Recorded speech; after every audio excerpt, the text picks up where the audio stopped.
A'udzubillahi minasyaitonirrajim. Bismillahirrahmanirrahim. Alhamdulillahirabbil alamin. Wassalatu wassalamu ala Rasulillah wa ala alihi wa sahbihi ajma'in. Alhamdulillah, bersyukur pada Allah Subhanahu wa taala. Pagi ini kita bersama-sama lagi dalam sesi tadabbur harian. Insya-Allah hari ini kita telah berada di muka surat yang kedua daripada surah Al-An'am. Alhamdulillah, hari ini kita akan bersama-sama di muka surat yang ke-129, muka surat 129 daripada Mashaf. Dan insya-Allah sama-sama kita buka Mashaf kepada sesiapa yang bersama dengan kita, yang sedang melihat, sedang menonton di video kita pada kali ini, untuk sama-sama buka Mashaf untuk kita melihat apakah yang disebutkan oleh Allah Subhanahu wa taala di dalam muka surat yang ke-129 pada kali ini. InsyaAllah kita bersama-sama di surah Al-An'am ayat yang ke-9 sehingga ayat yang ke-18. Kita peringatkan balik, kita ceritakan balik tentang surah Al-An'am ni. Surah Al-An'am ni adalah merupakan antara surah Makkiyah yang pertama. Kita tolak dulu Al-Fatihah, kerana Al-Fatihah hanyalah satu muka.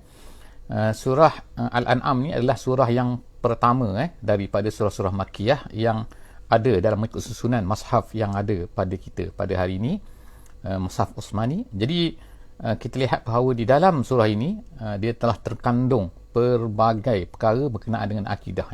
Dia adalah Makkiyah, dan biasanya memang tabiat dalam surah Makkiyah ini adalah surah yang berkaitan dengan akidah. Tetapi satu perkara yang menarik tentang surah Al-An'am ni, ianya adalah surah Makkiyah, surah yang turunnya di Mekah semasa Nabi kita sallallahu alaihi wasallam berada di Mekah, tetapi dia menyebutkan tentang Al-An'am, iaitu tentang binatang ternak. Binatang ternak ni, apa kaitan binatang ternak dengan akidah?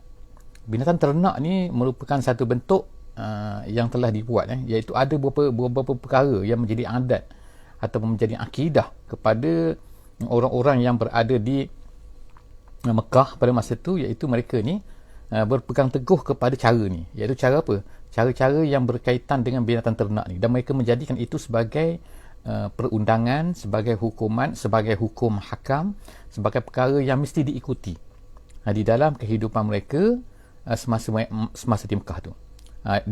Bukan hanya semasa zaman Nabi sallallahu alaihi wasallam saja, tapi ini telah diwarisi sejak daripada tok nenek mereka lagi. Jadi sebab itulah maka Allah Subhanahu wa taala pun menjelaskan hukum-hukum yang berkaitan dengan ni. Bukan yang nak katakan hukum tu ialah begini hukumnya begini, tetapi Allah Ta'ala nak jelaskan, nak linkkan, nak hubungkan di antara apa yang mereka laksanakan dalam kehidupan mereka ni, iaitu yang berkaitan dengan Al-An'am, sebenarnya adalah satu perkara yang amat-amat berkaitan dengan akidah. Jadi perkara tu insya-Allah kita akan jelaskan dengan lebih detail lagi, tapi serba sedikit itulah kenapa dinamakan Al-An'am, kerana menjelaskan tentang Al-An'am, iaitu binatang-binatang ternak semasa zaman di Mekah ni, dan itu ada kaitannya dengan akidah. Apa kaitan dia antara akidah dan juga binatang? Jangan lupa, insya-Allah kita akan berterusan bersama-sama di dalam surah Al-An'am nanti. Kita sambung cerita kita tentang apakah akidah-akidah. Kita akan tengok banyak perkara-perkara yang berkaitan dengan akidah yang wujud ada di dalam surah Al-An'am ni. Kerana kita katakan semalam bahawa dalam sesi sebelum ni, iaitu surah ini turunnya sekaligus, dan surah ini turunnya sebelum daripada Nabi SAW berhijrah daripada Mekah ke Al-Madinah, iaitu seolah-olahnya dia adalah merupakan kesimpulan. Inilah kesimpulan akidah yang mesti dipegang oleh manusia, dan inilah perkara-perkara yang ditentang oleh manusia pada masa itu. Jadi insya-Allah kita akan tengok sama-sama seterusnya apa kata Allah Subhanahu wa taala melalui surah ini. A'udzubillahi minasyaitonirrajim. Walau ja'alnahu malaka la ja'alnahu rajula walalabasna 'alaihim ma yalbisun. Sadaqallahul azim. Ayat yang ke-9 yang saya bacakan tadi. Sebelum ni kita baca ayat yang ke-8, iaitu orang kafir Quraisy ni. Mereka ni orang yang menentang Islam lah, orang yang tak nak kepada Islam ni. Bila Nabi SAW mengajak mereka kepada Islam, apa tindakan mereka, apa sikap mereka, apa cakap mereka? Mereka kata, Muhammad, tak boleh ke turun kertas ni? Kalau ada kertas, maknanya apa yang kamu cakap ni turun pada kertas ni, kami boleh pegang, nanti kami percayalah. Itu satu.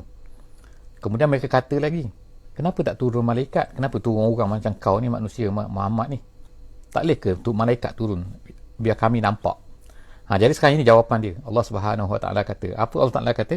Walau ja'alnahu malaka. Kalaulah yang turun ni, yang bawa wahyu ni, yang beri wahyu kepada kamu, yang nak sampaikan Islam ni kepada kamu, dia tu adalah malaikat. Nescaya Allah Taala kata la ja'alnahu rajula. Nescaya kami akan jadikan, kami akan maknanya bentuk malaikat tu akan datang dalam bentuk seorang lelaki. Takkanlah datang dalam bentuk malaikat. Sebab apa? Kau datang dalam bentuk malaikat, macam mana mereka ni akan takut bentuk malaikat betul. Kita tahu kan malaikat macam mana kan. Jadi oleh kerana itulah Allah SWT kata, kalaulah malaikat yang turun, maknanya Jibril tu turun, mestilah dalam bentuk seorang manusia. Sebab dia akan nak bercakap dengan kamu, akan menjadi contoh kepada kamu. Kemudian apa Allah kata? Wala labasna alaihim. Nescaya confuse pula mereka ni. Kalau turun tu lelaki, maknanya seorang dalam bentuk manusia, nescaya Allah Ta'ala kata akan confuse pula lah mereka ni. Ma yalbisun. Mereka pun ni lelaki, mereka kata ni orang, kami tak nak orang, kami nak malaikat. Nanti turun malaikat, mereka tak boleh pula. Macam mana? Ni malaikat ni dengan besarnya, mereka nak tengok pun tak boleh. Malaikat kan, malaikat macam mana bentuk malaikat? Bentuk Jibril, ketika Jibril ni menunjukkan bentuknya yang benar, yang betul-betul kepada Nabi kita SAW, memenuhi ufuk.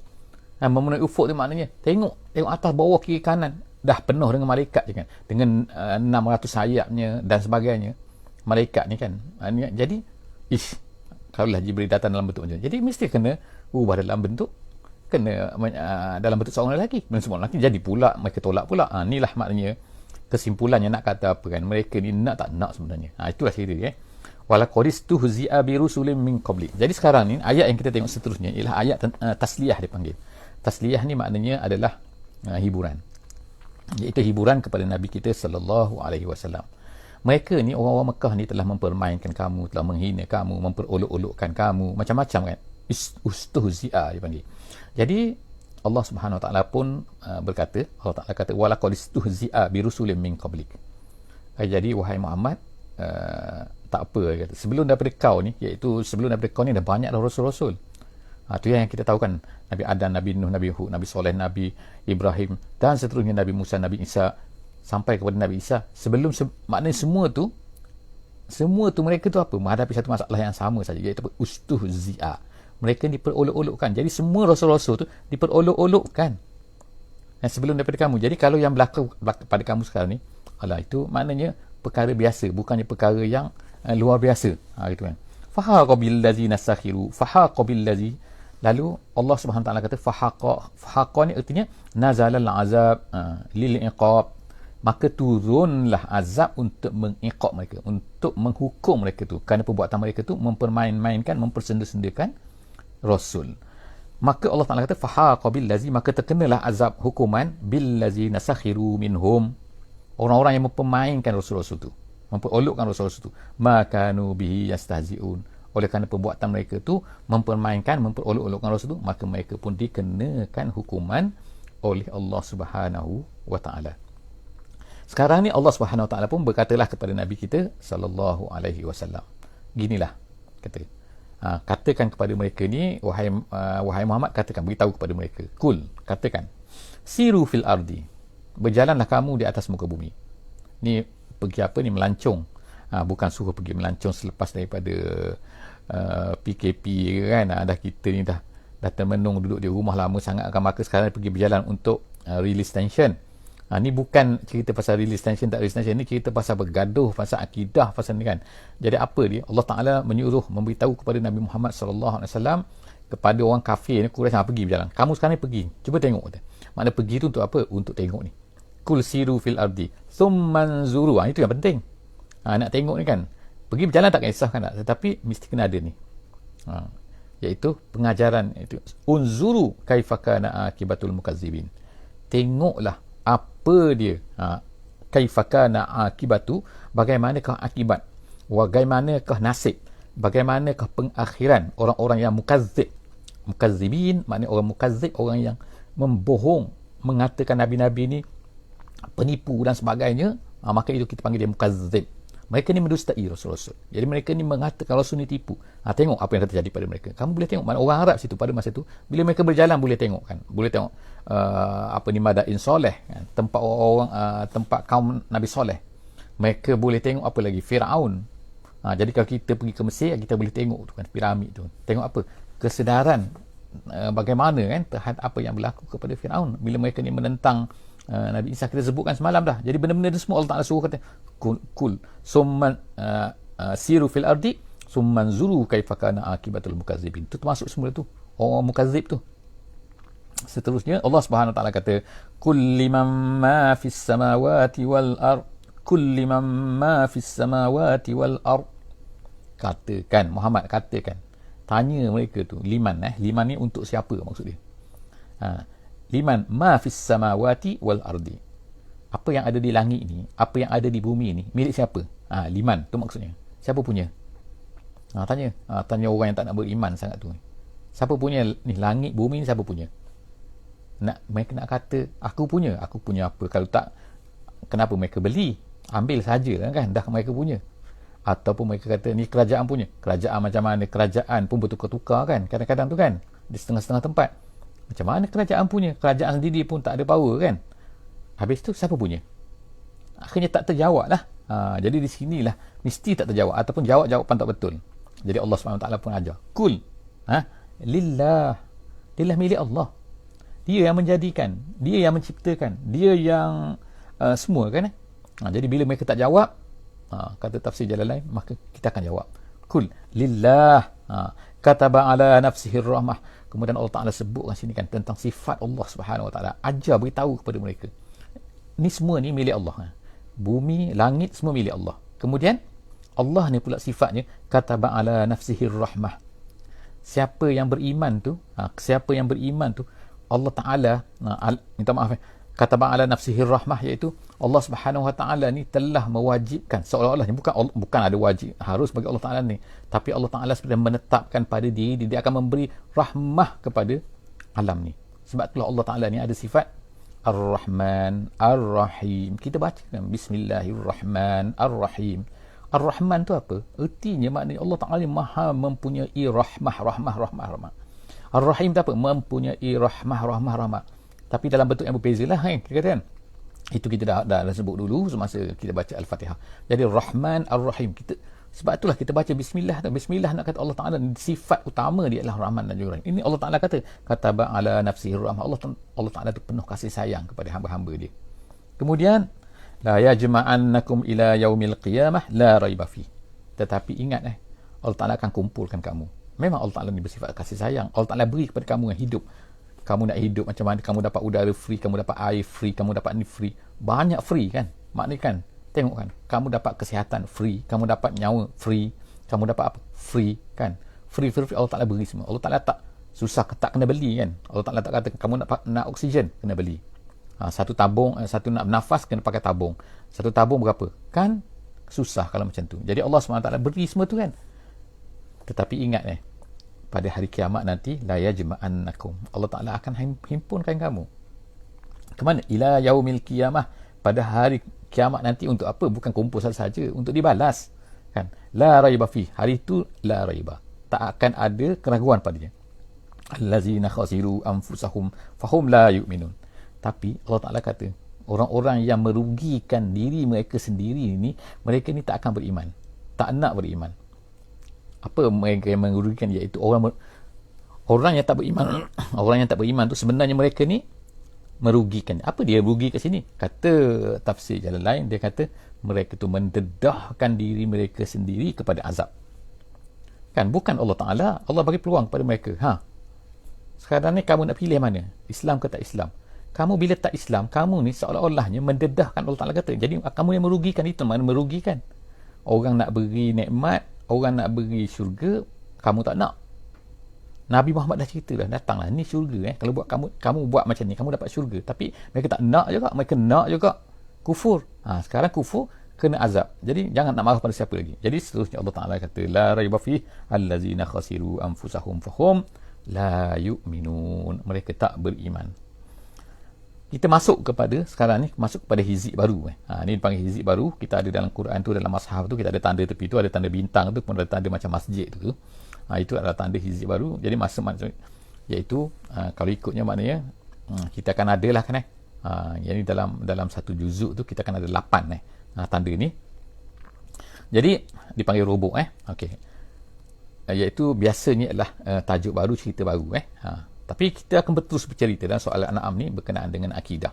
Allah SWT kata lagi, walahu ma sakana fil laili wan nahar. Sekarang ni Allah Taala cerita lagi, nak cerita akidah lagi ni, iaitu ma sakana fil laili wan nahar. Maksud sakana ni maksudnya apa yang wujud, maknanya apa yang wujud, apa yang hala, apa yang berada fil laili wan nahar, di malam dan juga siang.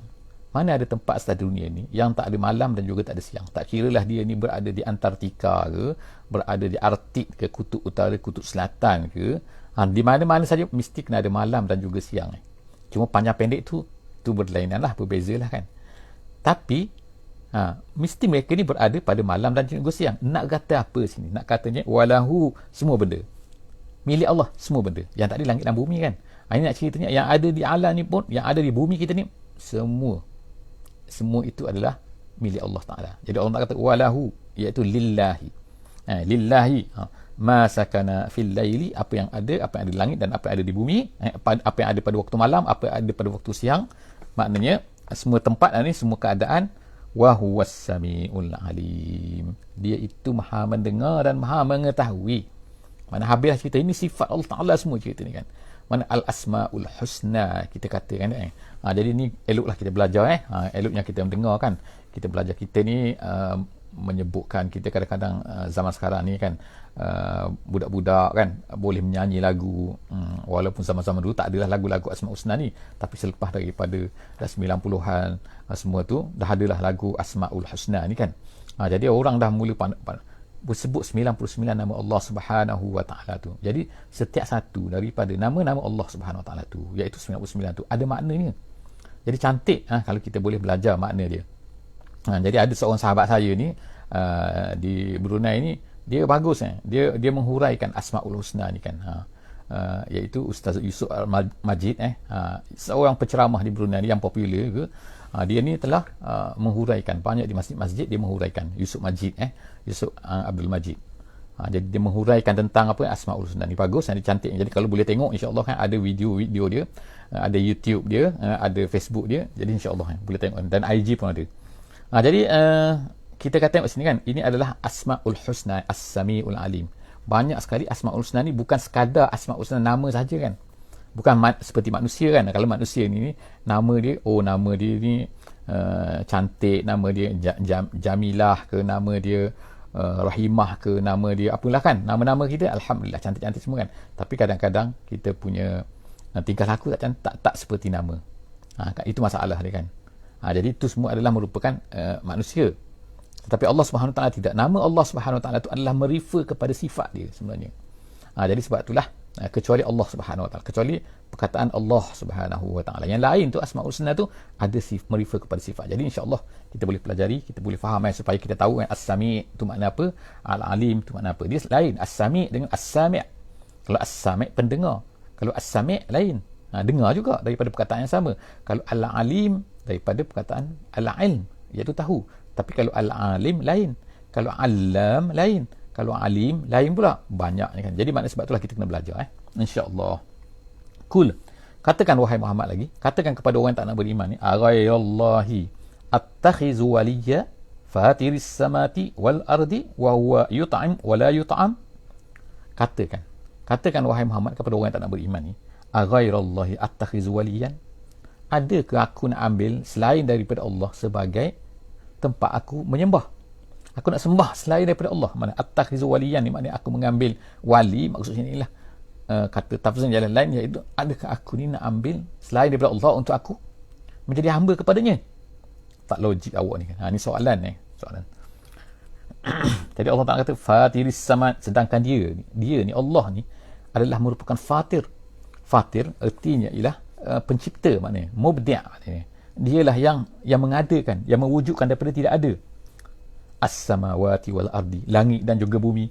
wa huwa yut'im, dan kemudian Allah Ta'ala ni yut'im, memberi makan, wala yut'am, dan dia tidak diberi makan, tak perlu beri makan. Allah Ta'ala tak perlu kita ni beri makan pada Allah SWT, berfikir pada nak beri makan pada Tuhan. Setengah-setengah orang ada kan apa akidah kan, kena beri makanan pula kepada Tuhan dan sebagainya kan, entah tak tahulah daripada mana kan. Jadi Allah SWT kata dia yang memberi makan kepada kita, memberi rezeki, bukan kita yang kena memberi rezeki pada kita. Kul inni umirtu an akuna awwala man aslam. Allah Ta'ala katakan aku disuruh untuk menjadi orang-orang yang pertama aslam. Maknanya bila kita dengar apa saja kan perintah Allah SWT, perintah Rasul, jadi kita kena cepat-cepat jadilah orang yang pertama. Jadi Nabi SAW telah menjadi orang yang pertama, dan kita sebagai umat Nabi Muhammad cepat-cepat untuk menjadi orang yang mengikuti Nabi SAW. Man aslam, siapa yang merendahkan diri, siapa yang patuh, maksudnya siapa yang ikut. Aslam maknanya patuh sebab itulah nama kita ni Islam, menjadi orang Islam, iaitu orang yang patuh kepada Allah. Jadi sebab itulah satu perkara yang pelik kalau kita ni menjadi orang Islam tapi tidak aslam, tidak patuh kepada Allah. Menjadi orang Islam tapi tak patuh kepada Allah, jadi peliklah sikit kan, nama tu bercanggah dengan ni. Jadi kita betul kan, iaitu kita ni menjadi Islam dan kita ni aslam, kita ni menyerahkan diri kepada Allah Subhanahu Wa Taala. Wala takunanna minal musyrikin.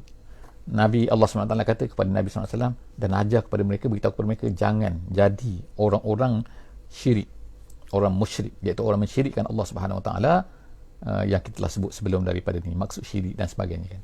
Seterusnya, kul inni akhafu in asaitu rabbi azaba yaumin azim. Katakan wahai Muhammad, katakan inni akhafu, aku takut. Ni maknanya benda yang kita baca ni adalah merupakan nak ajar kepada kita juga sebagai orang Islam ni. Inilah sepatutnya perkara-perkara yang sepatutnya kita lakukan, kita laksanakan sebagai petanda kepada akidah kita. Sebagai orang yang kata kita ni Islam, kata ni beriman, maksudnya sepatutnya kita kena buat macam ni. Walaupun ayat ni kita kata macam Nabi SAW disuruh kata kepada orang kafir, ya betul, tetapi inilah sebenarnya yang berlaku di zaman Nabi dulu. Apabila orang tu masuk Islam, semua orang tu jadi macam ni lah sepatutnya yang diajar oleh Nabi ni. Kita sekarang ni yang pelik sikit kadang-kadang, walaupun kita ni Islam tak kena, tapi perangai kita macam orang kafir, kita tak nampak diri kita ni macam orang Islam kan, setengah-setengah tu kan. Jadi tak logik kan. Sebab itulah sekarang Allah SWT nak ajar kita ni kan, antaranya apa? Kul inni akhafu in asaitu rabbi, aku takut kalau aku ni menyanggahi Tuhanku, aku lawan Tuhanku, aku tak patuh kepada Tuhanku. Asaitu, maksiat lah kita katakan. Aku takut kalau aku ni bermaksiat kepada Tuhanku, melawan perintah Tuhanku. Azab yaumin azim, akan terkena kepada aku azab yang besar. Maknanya azab yang besar akan terkena jika sekiranya kita ni melanggar perintah Allah Subhanahu Wa Taala. Tak kiralah apa-apa maksiat kan. Walaupun setengah ulama kata maksud asaitu di sini ialah beribadat kepada selain daripada Allah Subhanahu Wa Taala. Kemudian man yusraf anhu yauma izin faqad rahimah. Pada hari kiamat ni Allah Subhanahu Taala kata ni, siapakah sebenarnya orang-orang yang berjaya? Dalam ayat ni, ayat yang ke-16 sekarang, ayat yang ke-16. Orang yang berjaya benar-benarnya Allah Taala beritahu, iaitu man yusraf anhu yauma izin faqad rahimah. Sesiapa yang yusraf maknanya dipalingkan daripadanya. Dipalingkan maknanya dijauhkan daripadanya. Sesiapa yang dijauhkan daripadanya pada hari itu. Dijauhkan apa? Dijauhkan azab. Dijauhkan azab. Waalaikumsalam warahmatullahi wabarakatuh. Minta maaf, baru perasan ada solat salam.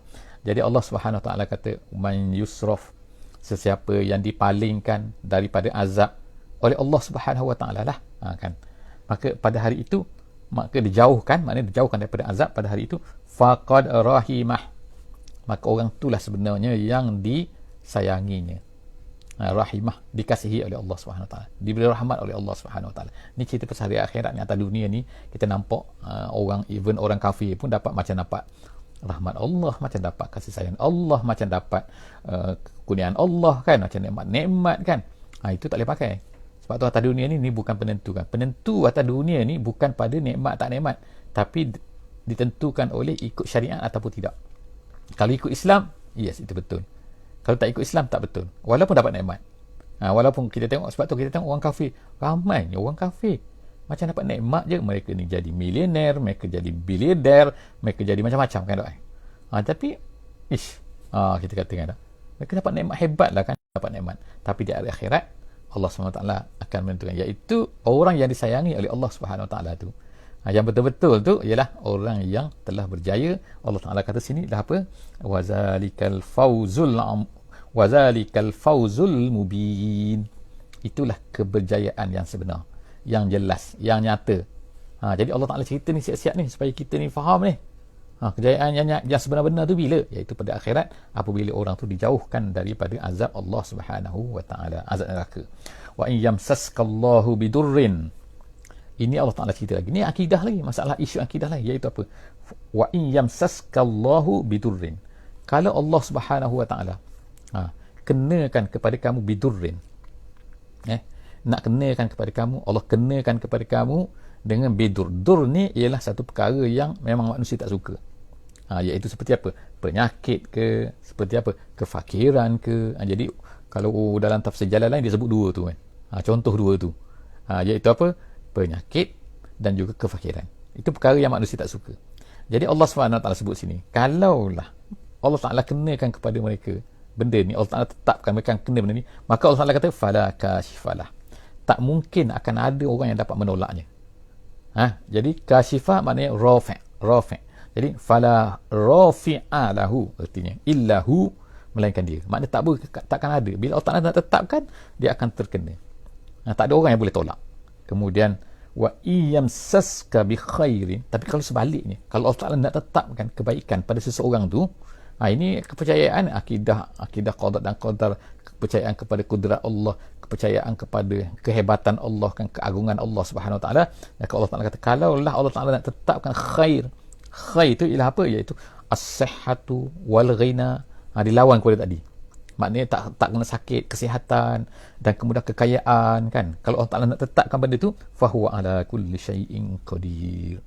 Maka dia sangat-sangat mampu, sangat-sangat berkuasa di atas segala sesuatu. Ini nak peneguhan daripada tadi kan. Yang cerita apa ni, sebenarnya ialah harta dunia ni gini-gini. Allah Ta'ala boleh nak kena kan, sihat tak sihat kan. Jadi janganlah sihat tak sihat tu menjadi penanda. Itu nombor satu. Yang keduanya ialah, kalau Allah Ta'ala dah tetapkan, tak ada orang yang boleh menghalang. Jangan rasa-rasanya awak ni sebab ni lah. Kalau dia dah berusaha dah kan, tapi tiba tak baik juga kan, sakit dia kan, Allah Ta'ala tetapkan macam tu dah. Jadi jangan susah hati. Orang-orang yang beriman ni dia relax je kan. Kenapa susah hati? Kerana itu adalah ketetapan. Awak tak redha ke kan? Sambil dia berusaha. Tetapi kalau dah kena, tak apa. Sama lah seperti dengan kita ni dalam coronavirus sekarang ni kan. Sebab itulah Nabi SAW kata dalam hadis dia kan, bila ditanya oleh Aisyah, dia kata ta'un adalah merupakan satu perkara yang Allah Ta'ala turunkan untuk menguji manusia. Ada orang yang yakin macam ni, ada orang yakin macam ni. Boleh baca insyaAllah dalam hadis Riyadhus Salihin, insyaAllah, karangan Imam An-Nawawi, hadis-hadis dalam bab sabar. Kemudian ayat yang terakhir, wa huwal qahiru fawqa ibadihi. Wa huwal qahir maknanya al-qadir, maknanya qahir maknanya dia mampu, dia berkuasa di atas hamba-hambanya. Maknanya semua benda yang dia nak tetapkan boleh berlaku. Kemudian Allah Ta'ala kata wa huwal hakimul khabir, dan dia tu maha hakim kata dalam tafsir Jalalain, iaitu di dalam kejadiannya. Dia nak buat apa, dia nak tetapkan apa, semua tu dia tu maha mempunyai hikmah. Ada sebab dia kan. Dia tak akan buat sia-sia. Allah Ta'ala tak akan buat sia-sia satu-satu benda tu. Dan kemudian Al-Khabir, Allah Ta'ala itu maha mengetahui. Al-Khabir, benda-benda batin, benda yang tak nampak pun sama dengan benda yang nampak kan, bagi Allah Subhanahu Wa Ta'ala. Cuma bagi manusia, dia akan nampak lah. Apa yang tak nampak, apa yang nampak tu berbeza bagi dia kan. Dah tak tahulah kuman coronavirus ni datang daripada mana pun tak tahulah. Dia ni bagaimana bentuk dia, macam mana nak, dah berhempas bulan dah manusia kan. Dah cari ni, manusia berusaha saja tapi 100% tak dapat nak selesaikan masalah tu kan. Walaupun dengan vaksin dan sebagainya, hanyalah mungkin 80%, hanya 90% dan sebagainya kan. Maknanya tak 100%. Tak khabir, sebab manusia ni bukan khabir. Allah Ta'ala yang khabir. Allah Subhanahu Wa Ta'ala. Setakat itulah saja insya-Allah. Wallahu a'lam bissawab. Moga-moga kita mendapatlah sedikit insya-Allah pengajaran daripada ni yang akan insya-Allah membetulkan iman kita, menguatkan iman kita. Insya-Allah lain kali bila kita baca soal Al-An'am ni, kita akan rasailah pertambahan perkara-perkara yang Allah Ta'ala nak ceritakan. Apakah sepatutnya kita sebagai orang beriman untuk melaksanakan di dalam akidah kita, dalam perangai kita, dalam sikap kita, dalam stand kita, dalam sesuatu benda insya-Allah. Wallahu a'lam bissawab. Bismillahirrahmanirrahim. wal 'asri innal insana lafi khusr illa allazina amanu wa 'amilus shalihat wa tawasaw bil haqqi wa tawasaw bis sabri. Wassalamu alaikum warahmatullahi wabarakatuh.